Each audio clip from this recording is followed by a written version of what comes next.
Yes, sir. Baka makatutuko yun, Mr. President. May magbibigay ng pera eh. Sir, mas mabuti yan, sir. Makapasyal ako. Antipolo's 2nd District Representative Romeo Acop has passed away. Quadcom nalagasan na karma ni former President Rodrigo Roa Duterte. Si Kong Acop pumanaw na. Inatake umano sa puso ang naturang kongresista. Mukhang natupad na yata ang wish ni Cara David. Sino kaya yung susunod sa kanila? Alam niyo ho kasi, oo na, namatay si Kong Acop. Pero yung ligasiya na iniwan niya ay hindi maganda para sa atin. Lalo na po sa mga supporters ng mga Duterte. Dahil alam po natin kung paano po binastos ni Kong Acop si former President Duterte at pati si Vice President Inday Sara Duterte dyan sa kanilang kumiting Quadcom, itong Tuwadcom, na hindi ho basta-basta yung kanilang mga black propaganda laban po sa mga Duterte. Kasama po yan si Kong Acop. Noong una, bilibo sana ako dito sa kongresistang ito, pero nung bigla na lang bumanat sa mga Duterte at nagpa-alipin kay Martin Romualdez, wala na, hindi na po niya binavalue yung ligasiya niya sana na maganda. Na ngayon, pumanaw na po siya, negatibo ho ang pananaw ng maraming supporters ng mga Duterte sa kanya. Pero condolence, rest in peace. Pero pag-usapan po natin itong pagkamatay ngayon ni Kong Acop. Magandang gabi po sa ating lahat. Pa-like po muna, pa-share, pa-subscribe at pakipindot po ang inyong notification bell upang lagi po tayong updated sa ating mga video. 4 na araw na lang. Pasko na! Merry Christmas po sa ating lahat. At maraming salamat kay Mamuka. Nakapagbigay na po kami ng kawang gawa. At nagbigay po kami ng mga libreng pagkain, Jollibee, sa mga Aita at sa mga taong grasa, yung mga taong nasa kalye. Okay, pag-usapan po muna natin itong pagkamatay ni Kong Acop. Nagulat po ang lahat nito eh. Kasi nga, kanina binabalita na nawala na daw si Kong Acop at nag-post nga ako sa aking Facebook at sinabihan pa kung fake news daw ako. Pero ito po ang totoo. Pumanaw na po ang naturang kongresista na maraming inaping mga Duterte diehard supporters at binastos si former President Duterte pati si Vice President Inday Sara Duterte. Tandaan nyo, nakakakarma ho talaga ang matanda. O ito, pakinggan po natin mga kabisdak ang balitang ito. Nagluksa po ang buong kongreso sa pagpanaw ni Kong Acop. Narito. We begin with breaking news. Antipolo's 2nd District Representative Romeo Acop has passed away at 78. Deputy Speaker Ronaldo Puno says Acop had a heart attack last night. Acop just had a successful kidney transplant last November 28. But despite efforts by doctors to revive him, doctors pronounced his death.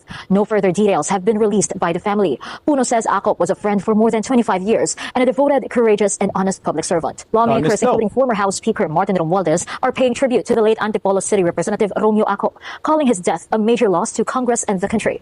Romualdez lauded Acop's steady and principled leadership at the House Quad Committee, where he helped lead politically sensitive investigations with discipline, fairness, and respect for due process. Respect, mga animal kayo. Patay na nga yung tao, magsinungaling pa kayo. Ito yung ano kay Acop itong nakasira sa kanya. Dumikit siya dito kay Martin Romualdez, itong buhayang Tambaluslos. Sana Tambaluslos, ikaw yung next. Siya yung utak, sa Quadcom eh. Paninira sa mga Duterte. Mo ito na yun. Anong kawalan? Kawalan ng bansa, pagkawala kay Acop, daming ang masaya eh. Marami nga ho kaming nagsasabing, nakarma si Acop. Nakarma si Acop ni former President Duterte. Dahil yan po ang aming pananaw eh. Kung paano niya binastos si Tatay Digong, ito ngayon yung sokle. Tandaan niyo po, pansinin niyo lang, lahat po ng mga nagtatraidor at ng bambabastos kay former President Duterte, pumanaw na. No? Nakakarma talaga silang lahat. Pati itong si Franz Castro, malapit na rin po ito ikulong. Karma talaga, pati ICC. Karma din eh. Kaya, ito na ho ang nangyayari. Nauna pa kay Duterte. He said Acop's methodical and fact-driven approach strengthened congressional oversight and elevated the credibility of the House. Senate President Pro Tempore Panfilo Lacson Teka lang. Credibility of the House. Wala kang kredibilidad ang Kongreso eh. Sa 19 Congress, nang dahil sa Quadcom, bagsak ang kredibilidad ng Kongreso at hanggang ngayon, hirap na po makabangon itong Kongreso. Dahil po sa grupo ninyo, Quadcom, kasama ka Acop dyan. Matay ka naman, rest in peace. Pag-usapan lang namin ho ngayon, yung iniwan mo na sugat sa aming mga sumusuporta kay former President Duterte. Eh, hindi po namin matanggap yung pambabastos mo. Akala mo naman, wala pong nagawang maganda itong mga Duterte. Sumama ka ngayon sa mga Marcoses, sa mga Romualdez, anong napalaho ninyo? Wala yun. Meanwhile, remembered Acop as a dear friend, former police general, and key partner in reforming the Philippine National Police during their years of working together. He credited Acop for pushing major reforms, including the decentralization of PNP resources to frontline units. Both leaders said Acop will be remembered for his quiet work ethic, integrity, and lifelong commitment to public service. Work ethic. Alam mo si Acop po kinasana yung mga past years. Simula nung sumama siya sa Marcos admin, dito na siya nasira. Actually, pinuri ko pa po itong si Kung Akop nung sa panahon ni General Bantag. Talagang pinuri ko siya kasi kung paano niya gisahin itong si sino yun? Katapang. Matindi eh. Bilib na bilib ako that time ha. Pero nung umintra siya dito sa kababalaghan ng Marcos admin at Martin Romualdez, doon na po nagbago yung pagtingin ko kay Akop. Lalo na ho yung binanatan niya si former President Duterte sa Quadcom. Ano sila ni Barbers, si Pastor Dila, Boy Kiyod, yung si Mr. Contempt, Paduano, Gonzales, yan mga yan. Sila yung mga Quadcom, no? Ang tatapang nila, binatan si Tatay Digong, dahil kay Martin Romualdez, may pera eh. May ipi-play lang po akong video, balikan po natin itong ginagawa ni Kung Akop kay former President Duterte sa Quadcom, na dito po nag-umpisa ang galit naming mga DDS, na wala siyang respeto sa former President Duterte. Isang kabastusan ang ginawa ho niya sa dating Pangulo. Kung titingnan mo, wala namang kasalanan si Tatay Digong kay Kung Akop. Pero nagulat po tayo, bakit itong si Kung Akop, pag makahusga kay Tatay Digong sobra-sobra? Para bang hinahamon pa niya that time sa Quadcom. Pakinggan natin ha, playback lang tayo, playback. Kumintuhan natin ito. Ito yung panahon pambabastos niya. Totoo rin po ba yung pagkarinig ko kanina, Mr. President, that you would volunteer to go to the ICC and have yourself be investigated? Yes, sir. Provided funds will be... Yes, sir. Baka magkatotoo po yun, Mr. President. May magbibigay ng pera eh. Sir, mas mabuti yan sir, makapasyal ako. Wala man talaga sila makuha sa akin. Tingnan mo, narinig niyo yung sinasabi niya, baka magkakatotoo yan, Mr. President eh. Kasi kung willing ba daw si Tatay Digong mag-volunteer sa ICC, ginawa naman ni Tatay Digong. Tapos sabi, may mag-volunteer daw, may gagastos daw. Putang ina ka, Akop. May alam din talaga si Akop kung sino po yung nagpipinance para gaguhin si former President Duterte. Dito pa lang mababasa mo eh. Putang ina, Akop, namatay ka na nga lang, hindi ka man nagsabi na kung sino yung gumastos kay Tatay Digong para ipadala sa dahig. Kasi itong panahon na to, investigasyon pa to sa Quadcom. So, baka daw magkakatotoo, si Tatay Digong may paninindigan at matapang. Pero ikaw, anong nangyari sa'yo, Akop? Namatay ka na nga lang, marami pang galit sa'yo. Ito ho yung katarantaduhan mo. Uloy, Thank you, Mr. President. Now, pero doon sa statement po nyo kanina, I don't think you would want to volunteer simply because you wouldn't want persons who are colored white to judge you. Tama rin po ba yung pagkarinig ko? No, I'm I'm a public official, sir. So, I am open to public scrutiny and public judgment. Official ako ng gobyerno. Yes, Mr. President. Pero narinig ko po kanina na doon sa pagtatanong ng isang kasamahan ko na you wouldn't want to be judged by white persons. You would rather want to be judged by Filipinos, your fellow Filipinos. Yes, sir. Hindi ko... when it comes to the dispensation of justice, I do not have the respect and the whatever sa mga puti. They have always looked upon us as inferior ever since. That has not changed over time, many years. I would rather that I be heard, I be prosecuted by a Filipino, heard by a judge, sentenced, then I can appeal, then if it is affirmed, then I can go to the Supreme Court, and the Supreme Court would say that I go to jail, wala namang death penalty ngayon, I would willingly go to prison. Sir, basta Pilipino lang. Huwag lang foreigner. Ayaw ko yung puti, sir. May sentimento ako sa kanila. Maraming salamat po. Ayan, Akop. Akala ni Akop si Tatay Digong ay hindi nagsasabi ng totoo at walang bayag. Actually, sabi naman ni Tatay Digong, susuko siya, willing siya mag-volunteer. Pupunta sa dahig. Pero ayaw niya ma-prosecute ng mga puti. Na ayaw pa maniwala ni Akop dyan eh. Pero tingnan mo naman, Akop, ang nangyayari ngayon. Sa panarantado ho ninyo kay Tatay Digong, nandun si Duterte. Sa dahig. May paninindigan.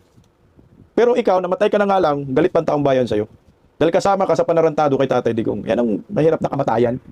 Kumbaga, namatay ka, dapat kakawaan. Pero ano ho nangyari? Binabash ka pa ngayon. Masakit yan sa pamilya mo. Kasi maraming pinayak si Akop eh. Hindi lang mga Duterte. Kundi pati yung mga political vlogger. Naalala po natin yung pinanggagawa nila sa mga vlogger. May Tricom, yun, sa mga vlogger talaga yun. Kasama rin siya. Talagang hinusgahan. Kasama yan si Pastor Dila. Sila, Quadcom yan bro. Kung ano-anong pinanggagawa ho nila sa mga political vlogger. At kasama rin yan si Akop na nanggigisa sa mga SMNI, SMNI News Anchor. Naalala po ninyo? Mukhang siya yata ang nag-contempt kay Ka-Eric kung hindi ako nagkakamali. Siya yun, pati siya nga, kay Ka-Eric itong si Akop. Marami ka rin Akop kinontempt ng mga resource person nung naging kongresista ka. Kaya yung mga nakontempt mo, malamang tuwang-tuwa ngayon, baka nagpalitson pa. O diba? Yan ang masaklap ngayon. Namatay ka, pero marami pong galit sa inyo. Kagaya po nito, si Ayan, sabi ni Crescit Chu, ni Kifi Chu, ayan. Di madadala sa hukay ang pirang galing sa masama.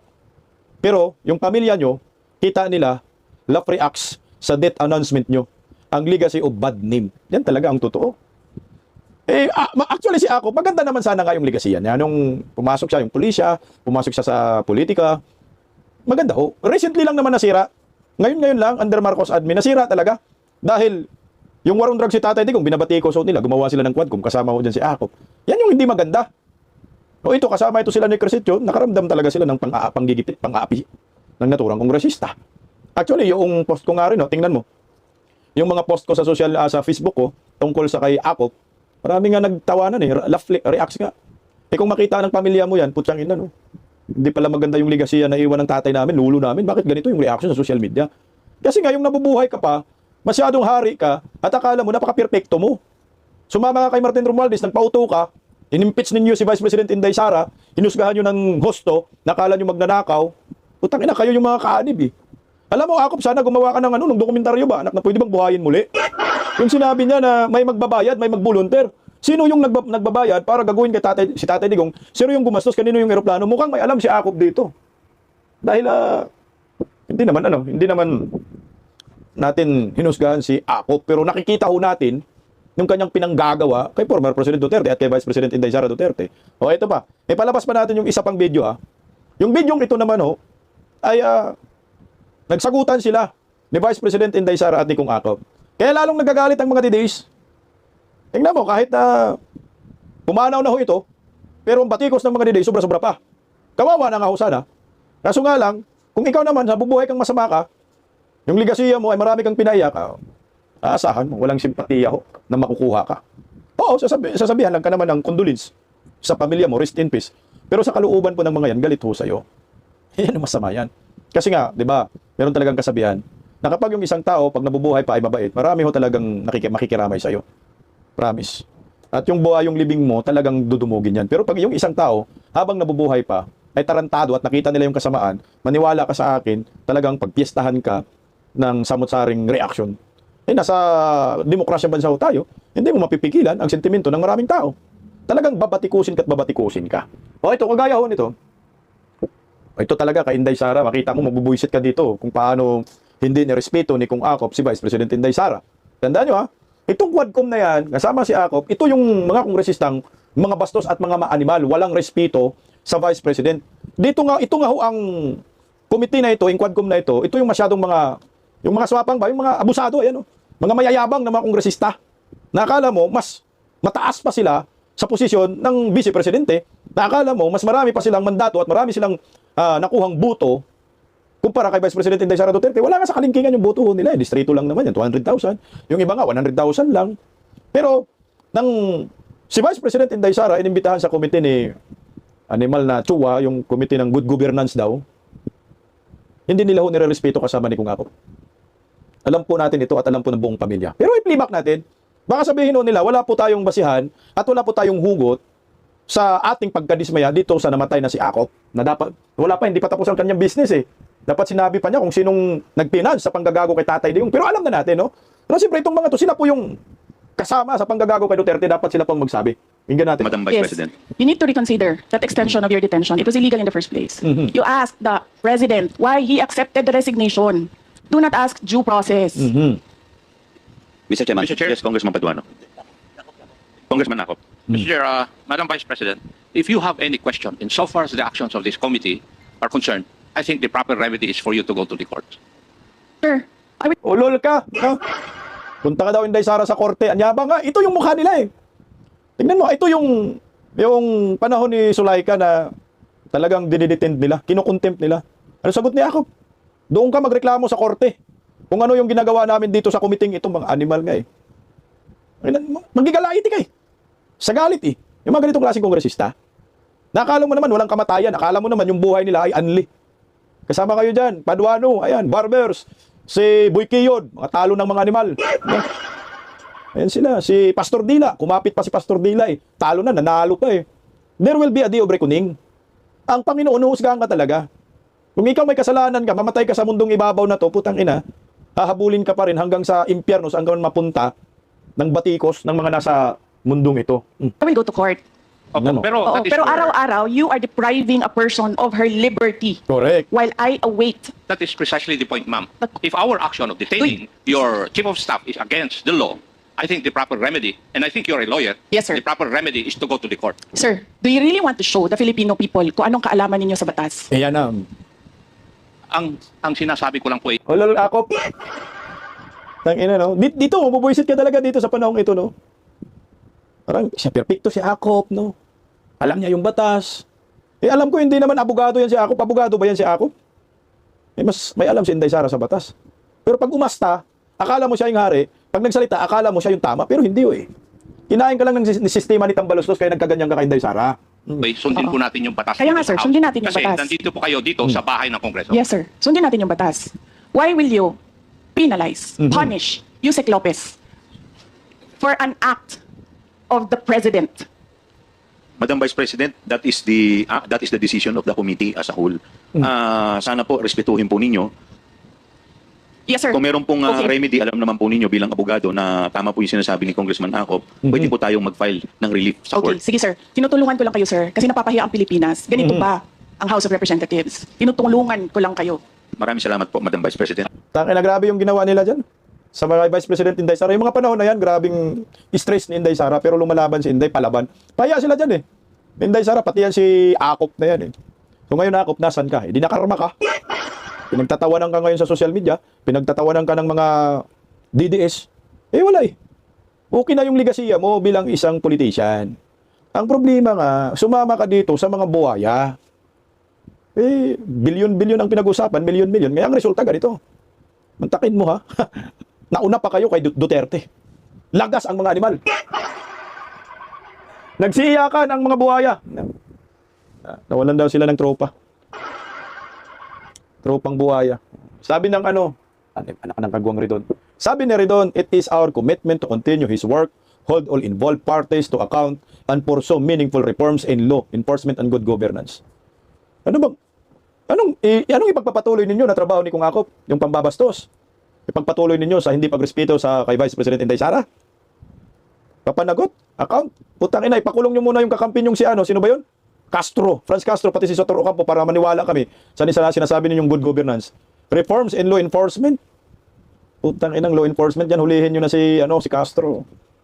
Iyak yung komunistang budlat ang matang si Cookie. Sabi naman ni Bujidi, sabi ni Bujidi. Tama ba? Ayan. Malaking kawalan ang kanyang pagpanaw para sa Kongreso, para sa Antipulo at para sa sambayanang Pilipino. Putang ina, sa inyo lang. Kawalan yan sa inyo, hindi ang kawalan ng sambayanan, idadamay nyo pa kami. Natuwa nga yung mga subscribers namin dito sa comment section, hindi naman comment section nila. Kasi nabawasan na yung mga mapang-api. Nabawasan na yung mga kasamahan ng mga kurakot. Kaya lang maliwanag dyan. Kawalan sa inyo, kasi trupa ho ninyo yan. Magagamit po ninyo yan laban sa mga Duterte. At least nabawasan kayo, mga inayupa kayo. Hindi umabot sa impeachment eh. Yung impeachment nila, February 26. Ipirma na naman yan. 100% yan. Sigurado po tayo dyan. At hindi po pwedeng hindi po pwedeng palampasin niya yung impeachment. Oh, bawas na kayo sa bilang ha, -1. Tang inumin kayo. Oh. Karma Israel. Yan na talaga na sinasabi natin, karma Israel. Siguro kawalan sa pamilya. Ewan ko sa Antipolo kung kawalan ba. May nagawa ba sa Antipolo? Si Akop. Eh, alam ko, katakot-takot na flood control eh. Yan si Kung Akop, meron ding sabit yan sa flood control. Sana man lang yung mga natitirang buhay niya ay nagsalita man lang sa video, sa sambayan ng Pilipino, lahat ng mga nalalaman niya, lahat ng mga kagaguhan ni Martin Romualdez ay isiniwalat niya. Lalo na yung galing sa bibig niya na sinabi niya, Mr. President, sigurado ka na mag-volunteer ka pupunta sa dahig, sa ICC. Eh, sigurado ka ba dyan? Eh, merong mag-volunteer mag-finance, dyan pa lang, malalaman mo na eh. Kitang-kita mo na siya mismo, alam niya, nagaguhin si Tatay Digong. Alam niya, tarantaduhin si former President Duterte. At siya mismo, alam niya na i-impeach nila si Vice President Inday Sara Duterte. Itong magamang Duterte, nadali ni Akop.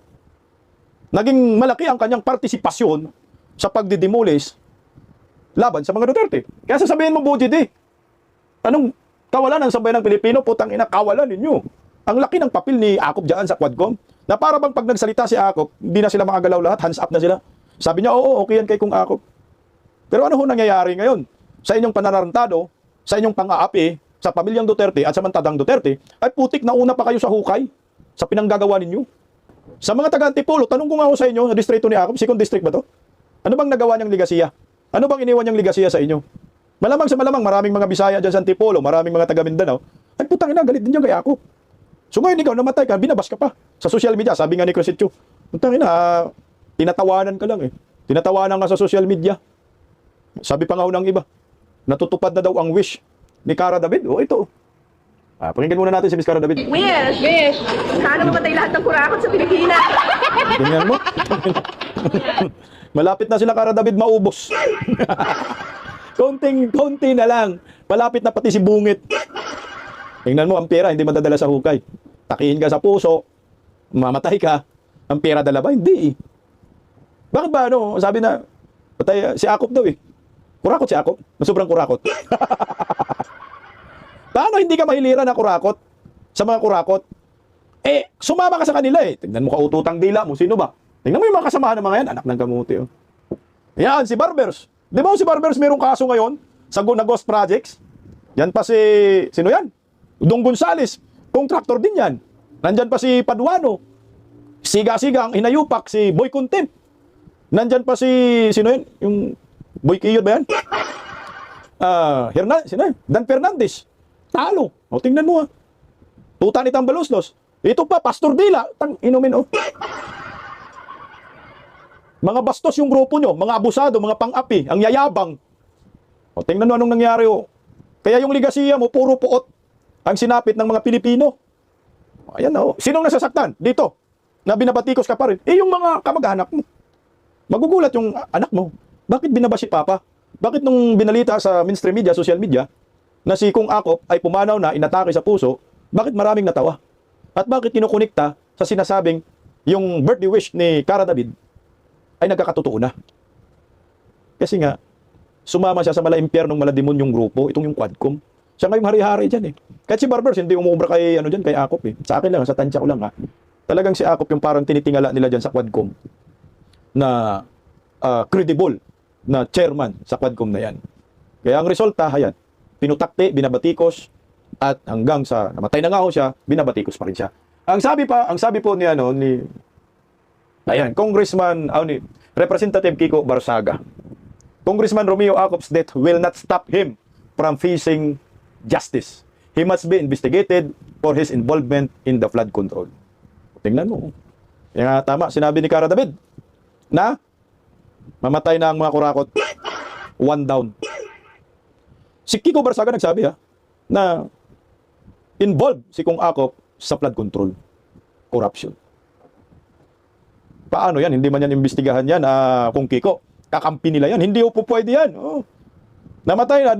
Kung may kickbacks dito na bilyon, kutsa ang laki ng kickbacks under Marcos admin, 25 to 30%. Aw! Di, manadala sa hukay. Nadala nyo ba sa inyong huling hantungan? Hindi. Naiwan pa rin. Yan po yung isa sa mga reason natin ngayon kung bakit binanatan ka ngayon sa social media. O, ito ba? Pakinggan natin Meron pang statement dyan si Kung Kiko Barsaga. Sabi ni Kung Kiko Barsaga, my condolences to Congressman Romeo Acop. Let this be reminder that though we may appear wealthy and powerful in the eyes of man, the final judgment shall always be from the Lord. Let us stay away from corruption and live with the honesty and integrity. Sa statement pa lang ni Kung Barsaga alam na ho natin na sa tingin ni Barsaga ay si Acop may partisipasyon sa pangungurakot. Kasi lahat po ng miyembro ng Quadcom may kickbacks talaga yon. Lahat ng miyembro ng Quadcom na pumirma ho sa impeachment laban kay Vice President Inday Sara, may 150 million talaga yon. Yan po ang malinaw yan sa atin. Kaya ito, matindi po yung banat ni Barsaga. Kahit yung kamatayan, hindi po pwedeng, parang nagbumirang ngayon doon sa kay Cabral, di ba? Kasi sabi ni John Vic, kahit nakakamatayan, hindi nyo matatakasan ang inyong kasalanan sa sambayanan sa bayan. Yung paglilima sa kaban ng bayan, yung nagsalita, akala mo naman walang alam sa korupsyon. O ito yun, magbumirang din. Sabihin mo nga John Vic dito, kay Kung Akop, na kahit kamatayan, ay hindi ho po pwedeng maiiwasan ang pagharap mo sa pananagutan. Kailangan pong managot ka dahil meron kang kasalanan at involvement sa flood control corruption. Ito yung pinakamalaking iskandal. Pero hindi lang flood control dito kung Kiko Barsaga, pati yung panggagago kay Tatay Digong, pati sa impeachment labang kay Vice President Inday Sara. Alam mo itong si Akop, kung ginawa pa niya, nagpakatotoo siya sa sarili niya, naging honest po siya, kinanta niya isa-isa. Yung mga ginagawa nilang panggagago kay Tatay Digong, kagaya yan si Boy Kiyod, na yung ginawa ninyo kay di ba Tuwadcom? Yung isang sino ba yun? Yung isang pulis na hindi pinagpapasko, hindi pinag-New Year, pati birthday, pati yung, ang tawag dyan, Valentine's Day, Grijaldo. Tama ba? Tama ba ako? Kang Colonel Grijaldo. Putang ina ang ginawa ho ninyo, sobrang parusa, kasama ka dyan ako. Kasama siya pinarantado niya yung si Colonel Grijaldo. Umiyak yung asawa, umiyak yung pamilya, mantakin mo, walang sahod. Kinontempt lang nila. Dahil nga kumanta, itong si Colonel Grijaldo, na tinuturuan siya ni itong si Dan Fernandez, kung anong sasabihin at magsinungaling, para hindi lamang si former President Duterte. O tingnan nyo anong pong nangyayari sa inyo ngayon. Kinarma, mas nauna po kayong binawian ng buhay kumpara kay former President Duterte. So ang Quadcom ngayon nagluksa, at kasama si Tambaloslos, kasama yung bagong speaker, dahil nawalan sila ng katrupa. Nawalan sila ng pareho ng tabas ng bituka. Nagluksa kayo. Pero ang sambayanang Pilipino, majority of the Filipino people, puta, binabas si Akop ngayon sa social media. Dahil natupad na daw ang birthday wish ni Cara David. Di ba masakit yun?